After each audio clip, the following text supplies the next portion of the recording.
Have you ever wondered why some players are so obsessed with winning that when they lose, they explode in frustration and behave rudely?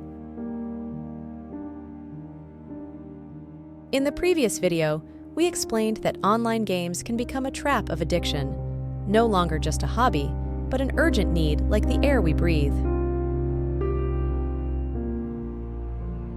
So how does addiction form? It all starts in the brain. Every time someone wins a game or levels up, the brain releases dopamine, a chemical that makes us feel happy. It's like getting a big reward or a gold bar. But over time, the brain starts to crave larger doses of dopamine to feel the same level of happiness. This is the scientific cause of the onset of addiction. When addiction takes over, players become extremely focused on winning. A loss is no longer a learning experience, but a trigger for emotional outbursts and frustration. Imagine being used to winning and always demanding victory in every game. Suddenly, when defeated by another team, frustration and anger erupt. With disappointment and frustration boiling over, the brain feels you're in danger and forces you to release those feelings.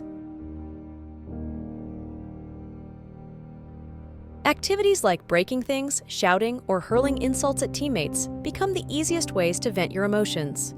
But is this wrong? Releasing negative feelings is necessary.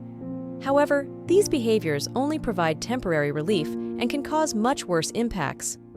Your teammates may feel hurt, frustrated, and unappreciated.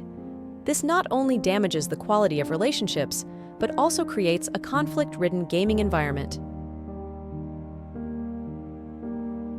Insults and swearing can worsen someone's feelings, especially if their mental state is already fragile.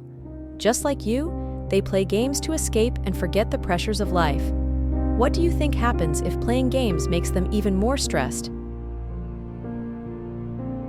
If this behavior continues, you may find yourself increasingly isolated from the gaming community and losing valuable social support. Returning to the impact of addiction, you may start to withdraw more, neglect responsibilities, and, worst of all, damage your mental health.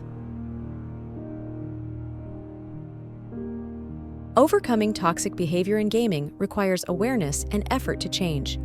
The first step is recognizing that you have an addiction problem and seeking help.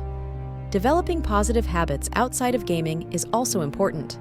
Try taking a break when you feel frustrated and switch to relaxing activities like meditation or exercise. This can help calm the mind and reduce stress.